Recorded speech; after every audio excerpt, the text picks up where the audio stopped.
아버지가 남긴 빚 1억 원입니다. 그런데 사망보험금이 5천만 원 있습니다. 이 돈 받으면 빚까지 떠안는 걸까요? 아니면 받아도 되는 돈일까요? 여기 똑같은 45세 회사원이 2명 있습니다. 둘 다 아버지 사망 후 1억 원의 빚과 5천만 원의 보험금을 남겼습니다. 한 사람은 보험금을 받고 평온한 일상으로 돌아갔습니다. 다른 한 사람은 보험금을 받은 순간 1억 원의 빚을 떠안았습니다. 차이는 단 한 줄. 보험계약서에 적힌 수익자 이름 그것뿐이었습니다. 이건 운이 아닙니다.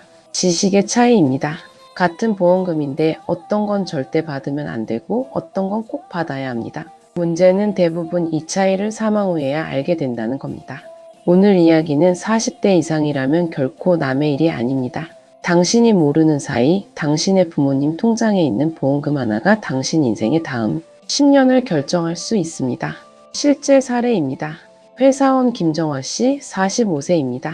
2026년 1월 아버지가 갑작스럽게 돌아가셨습니다.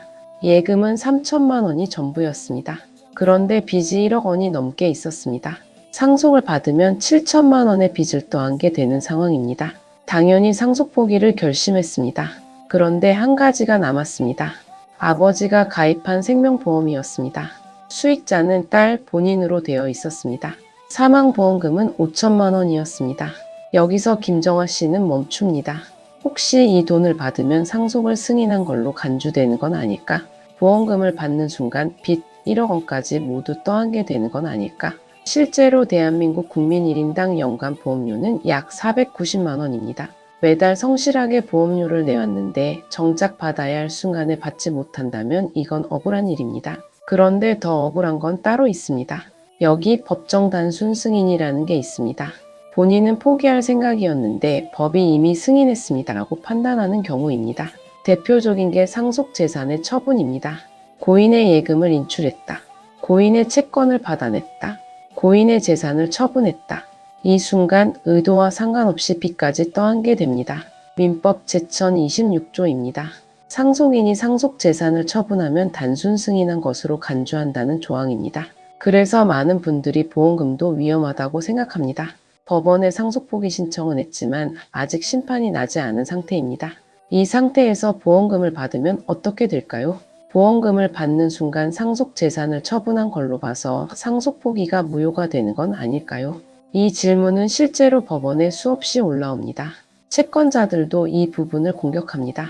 보험금을 받았으니 상속을 승인한 것이다. 따라서 빚을 갚아야 한다. 소송이 시작됩니다. 그런데 여기서 대법원의 판단이 나옵니다. 결론부터 말씀드립니다. 수익자가 지정된 사망보험금은 상속재산이 아닙니다. 상속인이 아닌 보험 수익자의 고유재산입니다. 즉, 상속을 포기해도 사망보험금은 받을 수 있습니다. 이 판단은 수십 년간 변하지 않았습니다. 2023년 대법원도 같은 결론을 다시 확인했습니다. 상속인은 세 가지 중 하나를 선택합니다. 첫째, 단순 승인입니다. 피상속인의 재산과 빚을 모두 제한 없이 승계하는 방식입니다. 별도 절차 없이 상속이 개시되면 자동으로 적용됩니다. 문제는 빚이 재산보다 많을 때입니다. 단순 승인을 하면 상속 재산을 초과하는 채무가 있더라도 상속인이 자신의 고유 재산으로 갚아야 합니다. 둘째, 한정 승인입니다. 상속은 받되 물려받은 재산 한도 내에서만 빚을 갚겠다고 법원에 신고하는 제도입니다. 셋째, 상속 포기입니다. 상속인의 지위 자체를 포기하는 것으로 재산도 빚도 물려받지 않습니다. 한정 승인과 상속 포기는 상속 개시 있음을 안 날로부터 3개월 이내에 가정법원에 신고해야 합니다. 여기서 중요한 점이 있습니다. 상속 개시 있음을 안 날이란 두 가지 사실을 모두 안 날을 의미합니다. 사망 사실을 안 날과 자신이 상속인이 된 사실을 안 날입니다. 따라서 후순위 상속인은 선순위 상속인이 모두 상속 포기를 했다는 사실을 안 날로부터 3개월 내에 상속 포기를 하면 됩니다. 실제로 배우자와 자녀가 모두 상속 포기를 하면 형제자매에게 상속권이 넘어갑니다. 형제자매도 포기하면 삼촌, 사촌까지 넘어갑니다. 그래서 상속 포기를 할 때는 사촌 이내 모든 가족이 상속 포기를 신청해야 합니다. 문제는 보험금이 아닙니다. 보험금의 종류입니다. 모두가 놓친 진짜 포인트는 여기 있습니다. 사망보험금은 상속재산이 아닙니다. 하지만 이 돈들은 다릅니다. 진단비, 실손의료비, 해약환급금입니다. 이 돈은 고인이 먼저 받을 돈입니다. 즉 상속재산입니다. 이걸 모르고 한 번에 받아버리면 법정 단순 승인이 됩니다. 여기서 뒤통수 맞은 분들 정말 많습니다. 보험사에서 지급금입니다라고 주는 돈, 그 안에 사망보험금과 상속재산이 섞여 있는 경우가 많습니다. 그래서 보험금은 받기 전에 내역을 봐야 합니다. 한 줄이라도 해약환급금, 의료비라고 적혀 있다면 멈춰야 합니다. 왜 사망보험금은 상속재산이 아닐까요? 상속인이 보험금을 받는 근거가 피상속인으로부터 재산을 물려받는 상속이 아니라 처음부터 보험계약의 당사자, 수익자로서 보험사에 대해 직접 갖는 권리이기 때문입니다. 쉽게 말해 상속인은 상속인으로서가 아니라 수익자로서 보험금을 청구하는 겁니다. 보험금 청구권은 보험계약의 효력에 따라 당연히 발생하는 것이지 피상속인으로부터 상속받는 재산이 아닙니다. 그래서 이 돈은 상속재산이 아닌 상속인의 고유재산으로 분류됩니다. 여기서 또 하나 중요한 게 있습니다. 피상속인이 생전에 보험계약 대출을 받았을 수 있습니다. 보험사가 약관에 따라 피상속인 생전에 보험계약 대출금을 공제하고 나머지 금액만 지급하면 어떻게 될까요?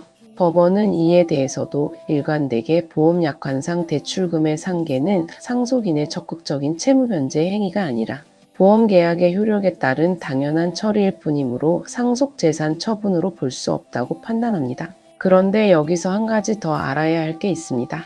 장례비용입니다. 상속인이 상속재산에 해당하는 예금이나 보험금을 인출했더라도 이를 피상속인의 장례비용으로 사용했다면 상속재산의 처분행위로 보지 않는 것이 일반적입니다. 하지만 이는 사회적 지위나 풍속에 비춰 합리적인 금액 범위 내인 경우에만 해당합니다. 만약 과도하게 호화로운 장례를 치르거나 장례와 무관한 용도로 사용했다면 법정 단순 승인 사유가 될 수 있습니다. 여기서 질문이 생깁니다. 상속포기 신청은 했는데 아직 심판이 나지 않았습니다. 지금 보험금 받아도 될까요? 사망보험금은 받아도 됩니다. 앞서 설명했듯이 사망보험금은 상속재산이 아닌 상속인의 고유재산이기 때문에 상속포기 심판 전이라도 받아도 법정 단순 승인 사유가 되지 않습니다. 다만 진단비, 실손의료비, 해약환급금 등 상속재산에 해당할 수 있는 보험금은 주의해야 합니다. 상속포기 신고를 했더라도 심판이 고지되기 전에 이런 돈을 받으면 법정 단순 승인으로 간주할 수 있습니다. 정리하면 상속재산에 해당할 수 있는 보험금은 다음과 같습니다.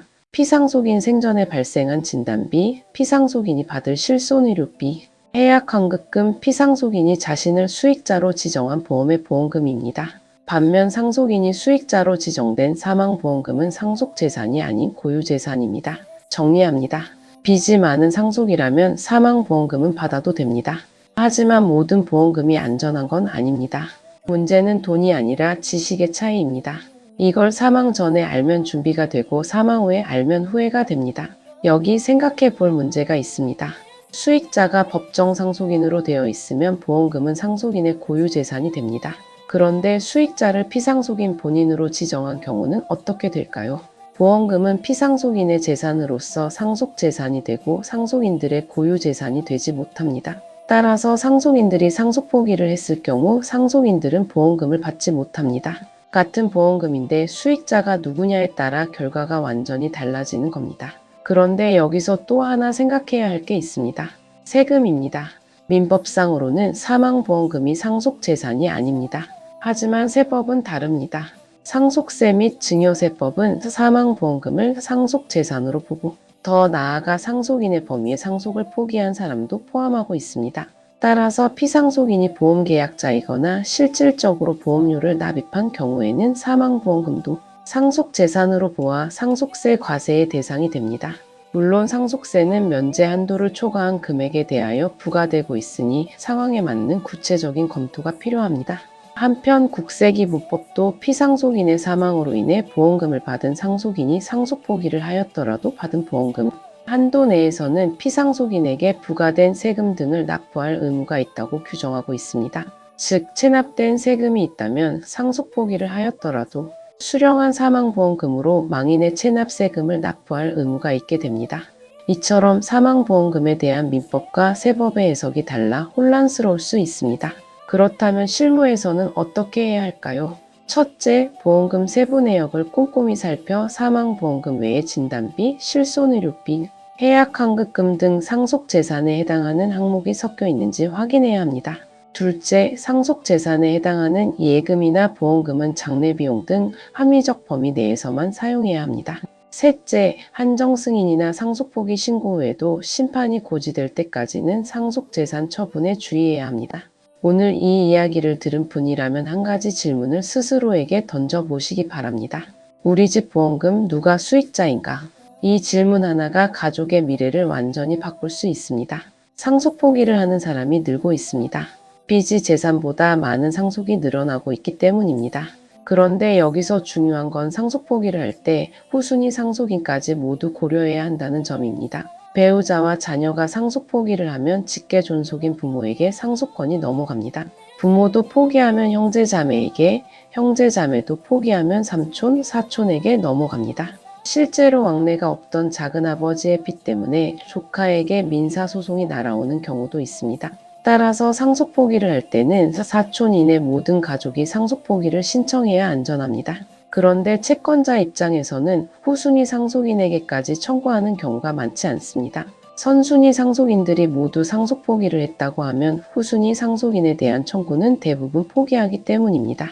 청구해봐야 그 후순위 상속인 또한 상속 포기를 해버릴 것이기 때문에 채권자로서는 그 실익이 의심스러운 일이기 때문입니다. 구독과 좋아요는 더 많은 분들에게 희망을 전하는 힘이 됩니다. 오늘도 행복한 하루 되세요. 감사합니다.